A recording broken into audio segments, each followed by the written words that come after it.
الحمدللہ درس قرآن کی یہ نشست نمبر 203 ہے۔ اس سے پہلے سورہ بنی اسرائیل کی آیت نمبر 70 تک درس دیا جا چکا ہے۔ آج انشاءاللہ تعالی سورہ بنی اسرائیل کی آیت نمبر 71 سے درس کا آغاز ہوگا۔ یہ سورہ بنی اسرائیل کا 8واں رکوع ہے۔ اس میں اللہ رب العزت کا ارشاد پاک ہے، اعوذ باللہ من الشیطان الرجیم، بسم اللہ الرحمن الرحیم، یوم ندعو کل اناس بامامہم فمن اوتی کتابہ بیمینہ فاولئک یقرؤون کتابہم ولا یظلمون فتیلا۔ وہ دن جب ہم بلائیں گے تمام انسانوں کو ان کے پیشوا کے ساتھ۔ اس سے پہلے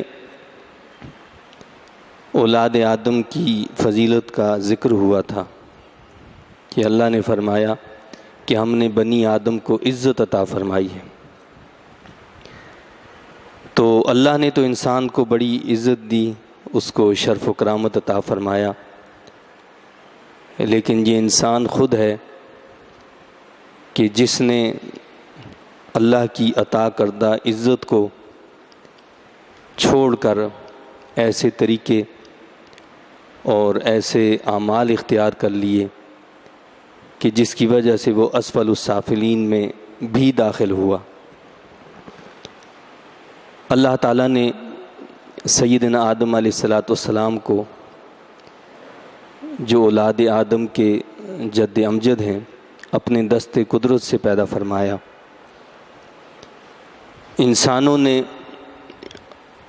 اپنی ذات پات اور اپنی تقسیمیں خود بنا ڈالی۔ کسی نے کہا کہ جی اللہ تعالیٰ نے بھگوان جسے کہتے ہیں، وہ اپنے بھگوان کہتے ہیں کہ جی بھگوان نے جو ہے کچھ لوگوں کو اپنے سر سے بنایا ہے، کچھ کو پاؤں سے بنایا ہے۔ تو جو سر سے بنے ہیں وہ ہمیشہ پاک ہیں، چاہے وہ کچھ بھی کریں، بدکار ہوں، زناکار ہوں، چور ہوں، جھوٹے ہوں، ڈاکو ہوں، غرض یہ کہ وہ کچھ بھی کر لیں تو وہ پاک کے پاک ہی رہیں گے۔ اور جو پاؤں سے پیدا کیے گئے ہیں، جن کو شودر کہتے ہیں، تو وہ بیچارے بڑے سے بڑا نیک کام بھی کر لیں وہ تب بھی ناپاکی ہیں۔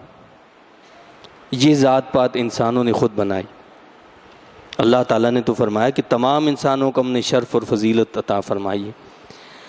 اور پھر کہیں پر یہ عقیدہ اور نظریہ جنم لیا، اور کچھ لوگوں نے یہ نظریہ اپنا بنا لیا کہ انسان تو ہے ہی خطا کار، انسان جو ہے وہ پہلے دن سے گناہ گار اور خطا کار ہے۔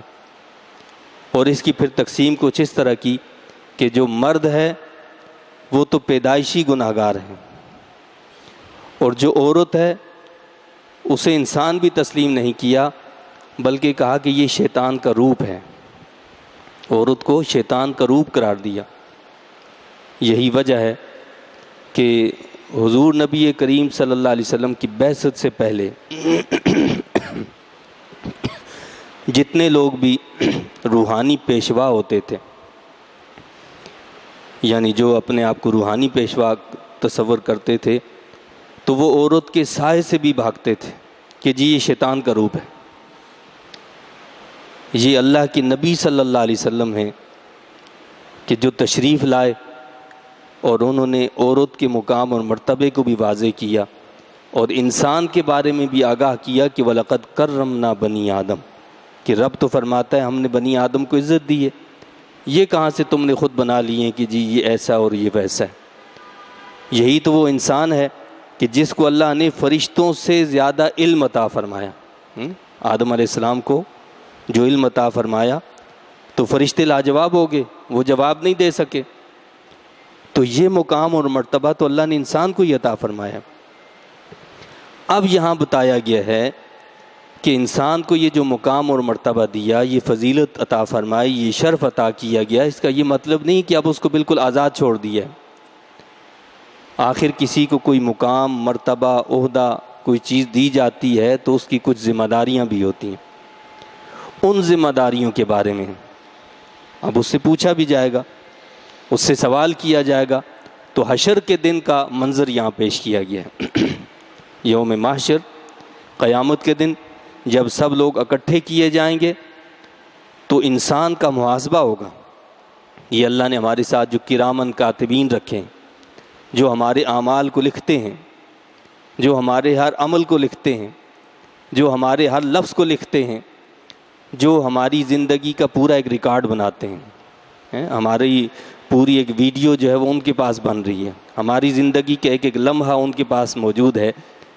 تو اللہ نے فرمایا کہ وہ دن جب ہم بلائیں گے تمام انسانوں کو ان کے پیشوا کے ساتھ. تو ذرا یاد کرو اس دن کو کہ جس دن سارے لوگوں کو بلایا جائے گا. سارے لوگوں کی تقسیم کیا ہوگی؟ ان کے پیشواؤں کے ساتھ بلایا جائے گا. بِإِمَامِهِمْ، ان کے امام کے ساتھ. امام کا کیا مطلب ہے؟ کچھ علماء نے کہا کہ اس کا مقصد یہ ہے کہ ان کے نبیوں کے ساتھ بلایا جائے گا.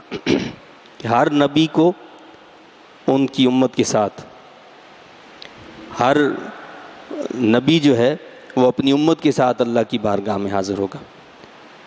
یا اس کا مقصد یہ کہ ہر شخص کو اس کے اعمال نامے کے ساتھ بلایا جائے گا. یہ امام اس کا اعمال نامہ ہے کہ آؤ اپنا اعمال نامہ لے کر آؤ. اور پھر کہا جائے گا کہ اقرا کتابک کفا بنفسک الیوم علیک حسیبا، اپنا اعمال نامہ لے آؤ، آج خود اسے پڑھو اور اپنا محاسبہ آج خود کر لو، تم ہی اس کے لیے کافی ہو، دیکھ لو کہ تم نے کیا عمل کیے. یا اس کا مطلب یہ ہے کہ ہر شخص کو ان کی کتابوں کے ساتھ بلایا جائے گا. بِإِمَامِهِمْ، ان کی کتابوں کے ساتھ. یعنی جو اہل تورات ہوں گے ان کو تورات کے ساتھ بلایا. یا اہل التورات، یا اہل الانجیل، یا اہل القرآن، اے قرآن والو تم بھی آؤ.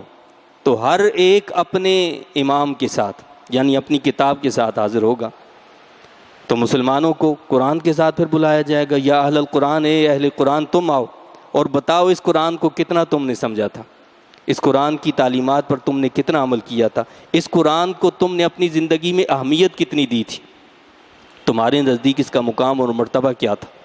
کیا یہی مقام اور مرتبہ تھا کہ وہ کسی ٹیچر نے اپنی کلاس روم میں یہ کہا کہ تمہارے گھروں میں جو کتاب پڑھی نہ جاتی ہو، جو کتاب فالتو ہو، جو کتاب بیکار ہو، جو تمہارے کام کی نہ ہو، میں چونکہ ایک لائبریری بنانے جا رہا ہوں، وہ اپنے گھر سے وہ کتاب لے آنا جو تمہارے گھر میں کام نہ آتی ہو.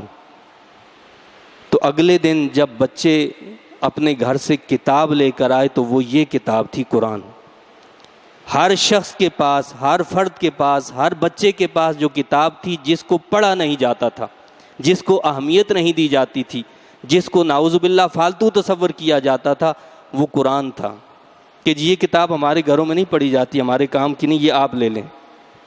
جس قوم کا یہ حال ہو وہ اللہ کے حضور کیا منہ دکھائے گی، اور اللہ تعالیٰ اس کا پھر کیا حال کرے گا کہ ہم نے تو تمہیں کتاب دی، اپنا کلام دیا، یہ میرا کلام تھا.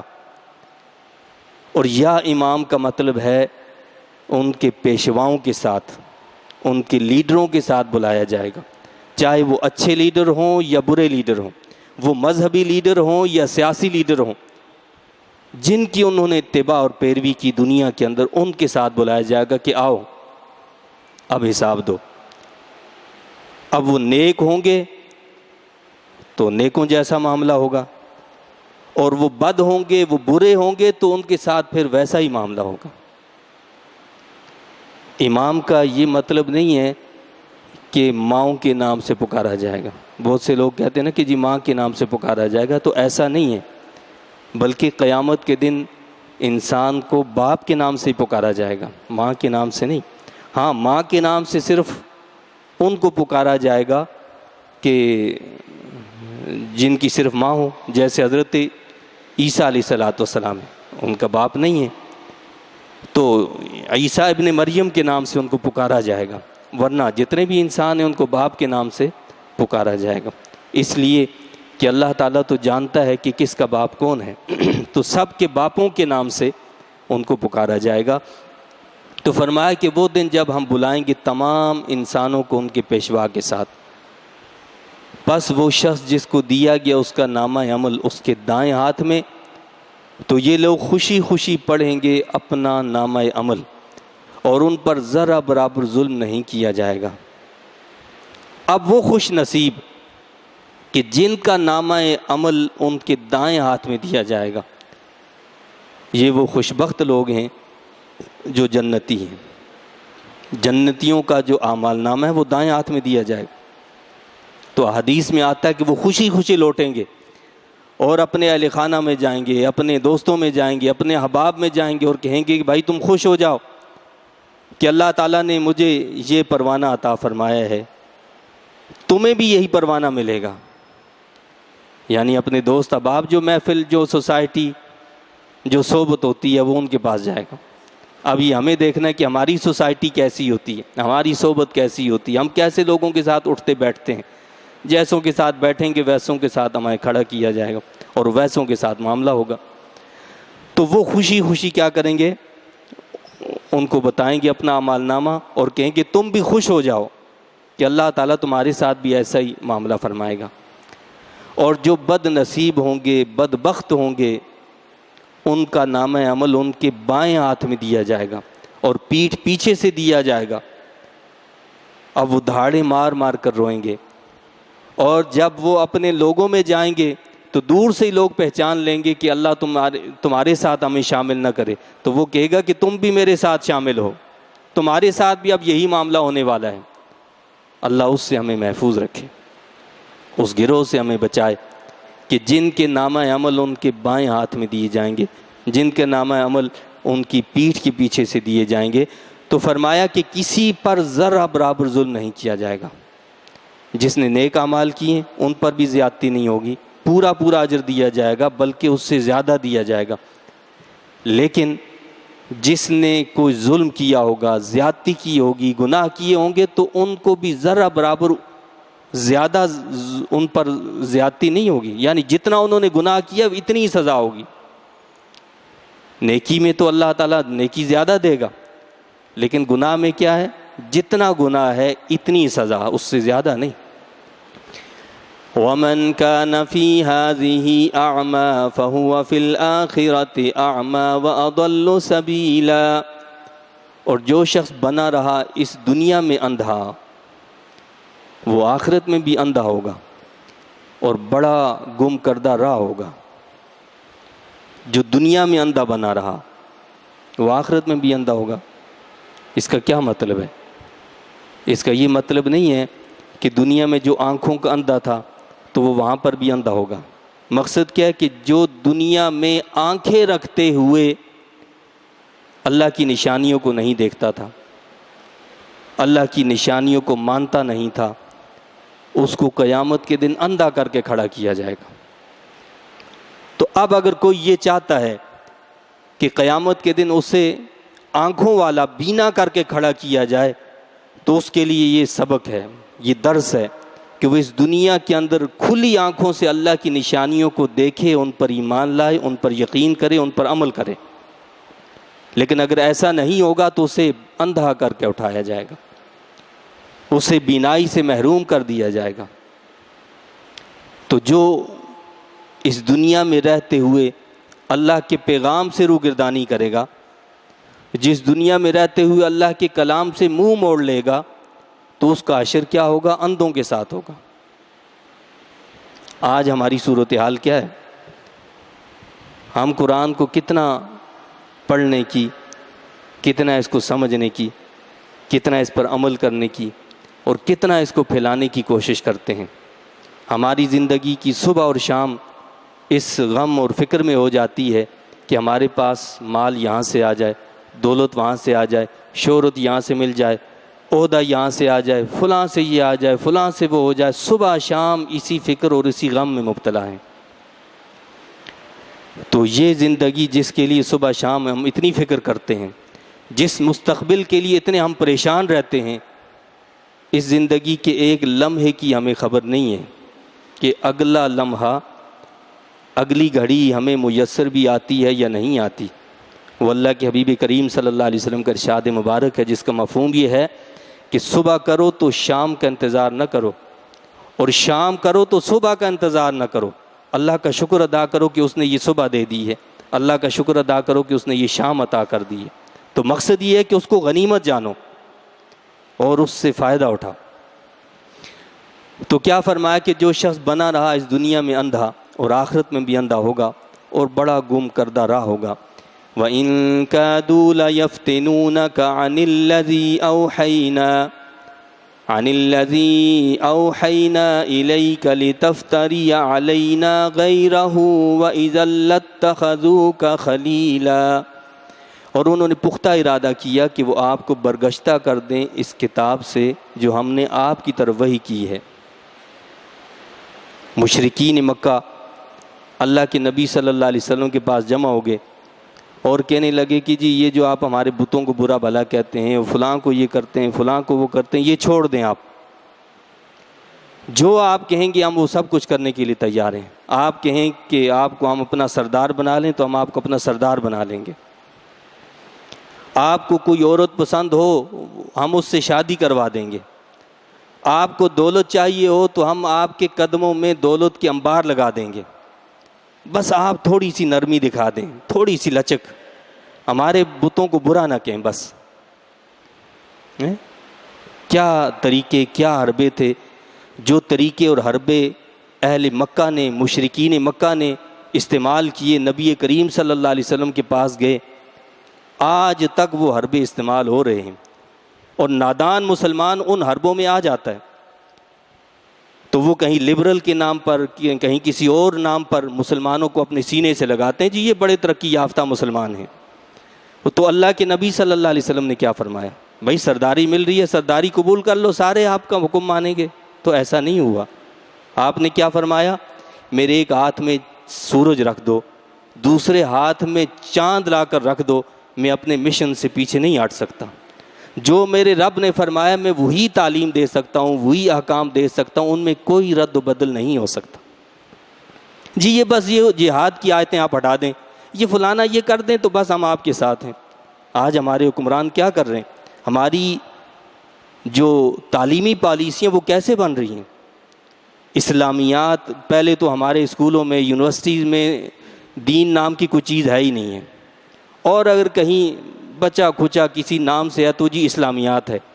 اس اسلامیات کا یہ حال ہے کہ جہاد کی آیات کو ہٹا دیا ہے۔ اللہ کے نبی صلی اللہ علیہ وسلم کو خاتم النبیین جو اللہ نے قرار دیا وہ ہٹایا جا رہا ہے، اور نہ جانے کیا کیا سازشیں ہو رہی ہیں۔ تعلیمی نصاب پر ایسی نظر رکھنا، تعلیمی نصاب میں گڑبڑ کرنا، اس کا کیا مطلب ہے؟ پوری قوم کو تباہ کر دینا، آپ کو کوئی جو ہے پتہ بھی نہیں چلے گا، اور آنے والی نسلیں ایسی برباد ہو جائیں گی کہ جس کا تصور بھی ہم نہیں کر سکتے۔ تو یہ ہماری تعلیمی پالیسی ہیں۔ پچھلے دنوں آپ نے میڈیا پر دیکھا ہوگا کہ ایک جن کو ڈائریکٹر بنایا گیا تھا، ایک صاحب جو ہیں، انہوں نے جب کچھ بکس کو جمع کیا اور تو وہ حیران رہ گئے کہ یہ ہماری کتابوں کے اندر ہمارے بچوں کو کیا پڑھایا جا رہا ہے۔ جب اس پر تحقیق شروع کی اور سب کتابوں کو جمع کیا گیا، نئی پالیسی کے تحت جو ہے نیا نصاب جاری کرنے کا وہ انہوں نے آرڈر دیا، تو ان کو وہاں سے ہٹا ہی دیا گیا۔ تو وہ حکمران کیسے دین کے ساتھ مخلص ہو سکتے ہیں کہ ایک مخلص شخص اگر آ کر اس کام کو جو بگڑا ہوا ہے سدھارنا چاہتا ہے تو ہم تو اس کو سدھارنے دینا ہی نہیں چاہتے، ہم ایسے شخص کو اس عہدے پر قائم ہی نہیں رکھتے، ہم اس کو ہٹا دیتے ہیں۔ یہ کہاں کی اسلام دوستی یا مسلمان دوستی ہے؟ یہ تو اسلام دشمنی ہے سیدھی سیدھی۔ جب ہمارے ملک کے اندر یہ حال ہے تو باقی دنیا کی یونیورسٹیز میں جو اسلامیات پڑھائی جاتی ہے، اسلام پڑھایا جاتا ہے، اس کا آپ خود اندازہ کر سکتے ہیں کہ وہاں کیا پڑھایا جاتا ہوگا۔ تو اللہ فرماتا ہے، کیا فرماتا ہے؟ اور انہوں نے پختہ ارادہ کیا کہ وہ آپ کو برگشتہ کر دیں اس کتاب سے جو ہم نے آپ کی طرف وحی کی ہے، تاکہ آپ بہتان باندھ کر منسوب کریں ہماری طرف اس کے علاوہ۔ یعنی آپ یہ کہہ دیں کہ جی اللہ نے یہ فرمایا، اپنے جو چاہنے والے ہیں، آپ کے جو پیروکار ہیں مسلمان، ان کو کہہ دیں اللہ کا یہی حکم ہے، لہٰذا ان کے بتوں کو برا نہیں کہنا ہے۔ تو اللہ نے فرمایا کہ انہوں نے بڑی کوشش کی، اور اگر آپ ایسا کر لیتے بفرض محال، یہ تو ممکن ہی نہیں نا کہ اللہ کے نبی صلی اللہ علیہ وسلم ایسا کریں، تو اللہ نے کیا فرمایا؟ وَإِذَا لَاتَّخَذُوكَ خَلِيلًا، تو اس صورت میں وہ آپ کو اپنا گہرا دوست بنا لیں گے۔ ذرا سی آپ لچک دکھا دیں کہ جی بس ہاں آپ کی یہ بات ہم مان لیں گے، بس جہاد کو ہٹا دیں، اس کو ہم سائڈ پہ کر دیں گے، یہ کوئی اتنا وہ ضروری نہیں ہے۔ فرمایا کہ وہ تمہیں اپنا دوست بنا لیں گے، وہ تمہیں اپنا دوست بنا لیں گے۔ قرآن کہہ رہا ہے، یہ زندہ کتاب ہے، یہ 1400 سال پہلے کے لیے نہیں ہے، بلکہ یہ قیامت تک کے لیے اللہ نے یہ کتاب عطا فرمائی، اور قیامت تک کے لیے رہنمائی ہمیں فراہم کر رہی ہے۔ اور اگر ہم خود اس سے آنکھیں بند کر لیں، وہ ہمارا قصور ہے، وہ ہماری کوتاہی ہے کہ ہم اس کو پڑھنے سمجھنے کی کوشش ہی نہیں کرتے، ہم اس سے ہدایت لینے کی کوشش ہی نہیں کرتے کہ یہ کتاب ہمیں کیا رہنمائی دے رہی ہے۔ وَلَوْلَا أَن ثَبَّتْنَاكَ لَقَدْ كِدتَّ تَرْكَنُ إِلَيْهِمْ شَيْئًا قَلِيلًا، اور اگر ہم نے آپ کو ثابت قدم نہ رکھا ہوتا تو آپ ضرور مائل ہو جاتے ان کی طرف کچھ نہ کچھ۔ اللہ نے فرمایا، آگاہ کیا کہ محمد عربی صلی اللہ علیہ وسلم کو ہم نے ہر غلطی سے محفوظ کیا، اس لیے ثابت قدمی ہم نے عطا فرمائی ہے۔ محمد عربی صلی اللہ علیہ وسلم کو ثابت قدمی ہم نے عطا فرمائی۔ یہ اس بات کی دلیل ہے کہ نبی جو ہوتے ہیں وہ کیا ہوتے ہیں؟ معصوم ہوتے ہیں۔ یعنی ایسا تو ممکن ہی نہیں تھا نا کہ نبی جو ہیں وہ مائل ہو جائیں۔ یہاں مراد امت ہے کہ امت کو اس بات کا خیال رکھنا ہے کہ کبھی ان کی طرف مائل نہ ہو،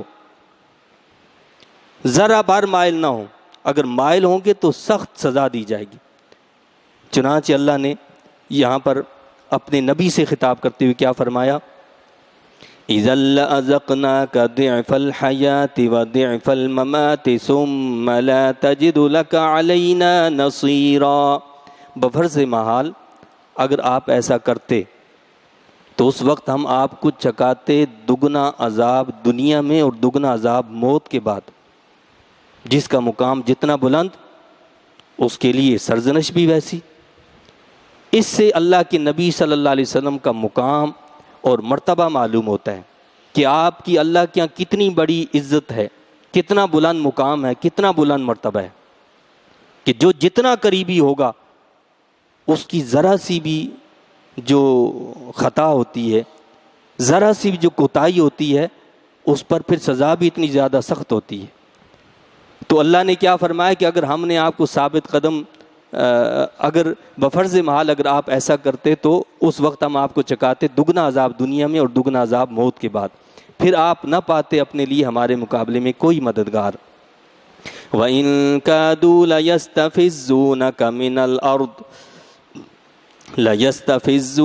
مِنَ الْأَرْضِ لِيُخْرِجُوكَ مِنْهَا وَإِذًا لَا يَلْبَسُونَ خِلَافَكَ إِلَّا قَلِيلًا، اور انہوں نے ارادہ کر لیا ہے کہ پریشان و مضطرب کر دیں آپ کو اس علاقے سے تاکہ نکال دیں آپ کو یہاں سے، اور اگر انہوں نے یہ حماقت کی تب وہ نہیں ٹھہریں گے یہاں آپ کے بعد مگر تھوڑا عرصہ۔ یہ اللہ تعالیٰ نے اپنے حبیب کریم صلی اللہ علیہ وسلم کو تسلی دی ہے کہ آپ فکر مند نہ ہوں ان کی سازشوں سے، ان کی جو منصوبے ہیں ان سے فکر مند نہ ہوں۔ یہ آپ کو پریشان اور مضطرب کر رہے ہیں، کس لیے کر رہے ہیں؟ کہ آپ کو اس علاقے سے نکال دیں، یہ علاقہ آپ کو چھوڑنا پڑ جائے۔ تو اللہ فرماتا ہے کہ اگر یہ ایسا کریں گے تو پھر کیا ہوگا؟ اس کے بعد یہ بھی زیادہ یہاں نہیں ٹھہر سکیں گے۔ ایسا کیوں ہوگا؟ اس کی وجہ اللہ نے بتائی، سنت من قد ارسلنا قبلک من رسلنا ولا تجد لسنتنا تحویلا، یہی ہمارا دستور ہے ان کے بارے میں جنہیں ہم نے بھیجا آپ سے پہلے رسول بنا کر، اور آپ نہیں پائیں گے ہمارے اس دستور میں کوئی رد و بدل۔ اللہ نے فرمایا کہ یہ ہماری سنت ہے، یہ ہمارا طریقہ ہے، ہمیشہ سے ایسا ہی ہوا ہے کہ جب بھی جس قوم نے اپنے نبی کو اس بات پر مجبور کر دیا کہ وہ اس وطن کو چھوڑ دے، وہ اس علاقے کو چھوڑ دے، تو پھر ہم نے اس قوم کو بھی تباہ اور برباد کر دیا۔ نبی کو ہم نے اس علاقے سے نکال دیا لیکن اس قوم کو تباہ کر دیا۔ اللہ نے اپنے حبیب کریم صلی اللہ علیہ وسلم سے کیا فرمایا کہ اگر یہ آپ کو ہجرت پر مجبور کریں گے، تو جب اللہ نے حکم دیا کہ اب آپ ہجرت کریں تو اللہ کے نبی صلی اللہ علیہ وسلم نے ہجرت کر لی۔ تو پھر ہم اپنی سنت پر عمل کریں گے۔ سنت پر کیا عمل کریں گے کہ ہم ان کو بھی پھر زیادہ نہیں ٹھہرنے دیں گے۔ چنانچہ ہو بہو ویسا ہی ہوا۔ اللہ کے نبی صلی اللہ علیہ وسلم نے جب ہجرت فرمائی تو ہجرت کے بعد آپ دیکھیں اہل مکہ کی کیا صورتحال تھی۔ ہر آنے والے سال کوئی نہ کوئی جنگ، کوئی نہ کوئی معاملہ، اور کوئی مر رہا ہے، کہیں قحط سالی ہو رہی ہے، کہیں کچھ ہو رہا ہے۔ بدر میں جو ہے مارے گئے، بڑے بڑے سرغنہ ان کے کئی قید ہوئے، اور اسی طرح احد کے اندر مارے گئے، اسی طرح دیگر جنگوں میں جو ہے وہ مارے گئے، اور قحط سالی بھی ان پر مسلط کی گئی۔ اور صرف 8 سال کے عرصے میں، صرف 8 سال کے عرصے میں اس پورے مکہ کو اللہ تعالیٰ نے اہل ایمان کے حوالے کر دیا۔ پورے مکہ سے ہاتھ دھونا پڑ گئے۔ 8 سال کا عرصہ کیا ہوتا ہے؟ یہ کوئی اتنی بڑی اہمیت نہیں رکھتا ہے۔ صرف 8 سال کے اندر اللہ تعالیٰ نے حضور نبی کریم صلی اللہ علیہ وسلم کو فاتحانہ انداز میں مکہ میں داخل فرما دیا۔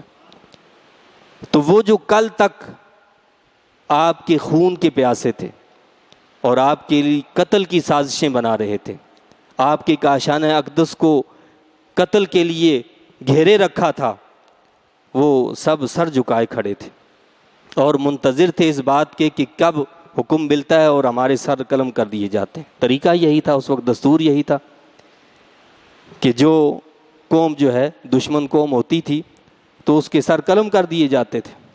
لیکن اللہ کے نبی صلی اللہ علیہ وسلم نے ایسا نہیں کیا، بلکہ آپ نے رحم کا معاملہ فرمایا کہ رحمت للعالمین ہے۔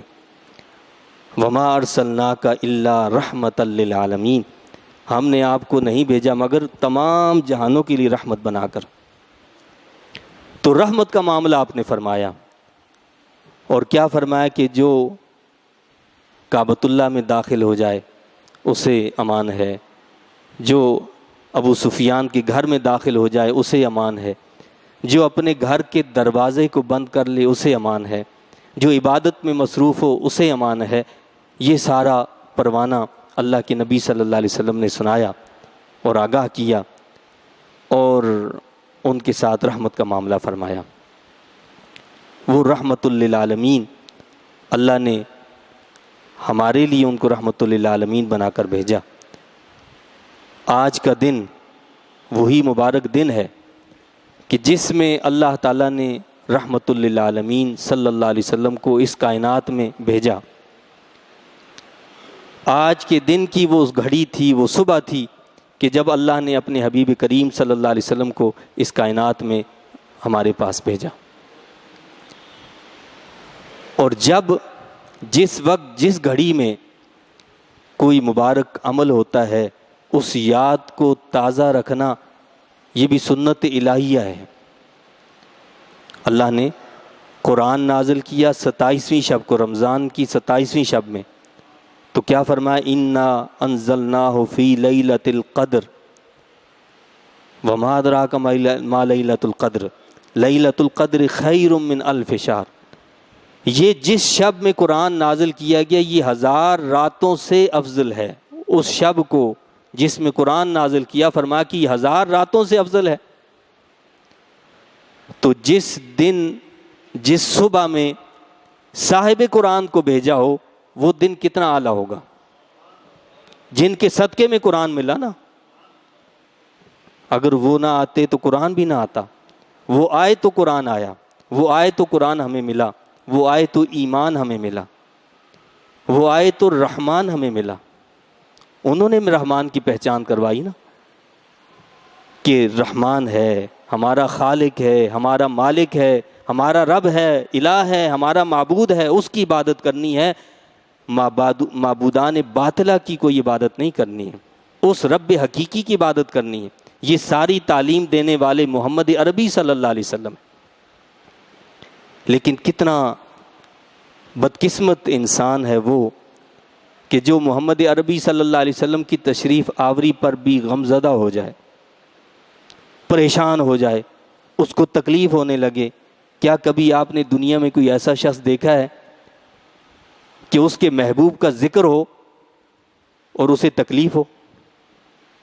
محبوب کا تذکرہ ہو اور اسے غم اور ملال ہونے لگے؟ ہم نے تو کوئی نہیں دیکھا کہ محبوب کے ذکر سے تکلیف ہو. محبوب کا ذکر ہوتا ہے تو جو محب ہوتا ہے, جو محبت کرنے والا ہوتا ہے, اس کا دل باغ باغ ہو جاتا ہے, وہ خوش ہو جاتا ہے. اگرچہ کہ اس کا ذکر کرنے والا کوئی ماننے والا نہ ہو, کوئی ایسا شخص ہو جو مانتا ہی نہ ہو, وہ بھی ذکر کرے تو خوش ہوتا ہے وہ فرد جو محبت کرتا ہے اپنے محبوب سے. اب محبوب کے ذکر سے ہمیں غم ہونے لگتا ہے اور طرح طرح کے بہانے, طرح طرح کی تعویلیں, طرح طرح کی باتیں. کہیں ہم کہتے ہیں کہ جی تو 12 ربیع الاول تو وفات ہے, 12 ربیع الاول ولادت نہیں ہے. پہلی بات تو یہ ہے کہ اگر وفات ہو تو اسلام وفات کے بارے میں کیا حکم دیتا ہے؟ اس حوالے سے کیا اسلام نے ہمیں حکم دیا ہے کہ اگر کسی کا وصال ہو جائے, کسی کی وفات ہو جائے, اس کا سوگ صرف 3 دن منا سکتے ہیں, سوائے اس بیوہ خاتون کے کہ جس کا شوہر انتقال کر جائے, وہ 4 ماہ 10 دن تک سوگ منا سکتی ہے, اس سے زیادہ وہ بھی نہیں منا سکتی. 4 ماہ 10 دن بس. آج صدیاں بیت گئیں لوگوں کو گمراہ کرنے کے لیے ہم یہ گھڑ لاتے ہیں بات کہ جی یہ تو وفات ہے, تو وفات میں سوگ کیسا بھائی؟ اللہ کے نبی صلی اللہ علیہ وسلم نے تو 3 دن سے زیادہ سوگ منانے سے منع کیا ہے. آپ کہتے ہو آج بھی سوگ مناؤ.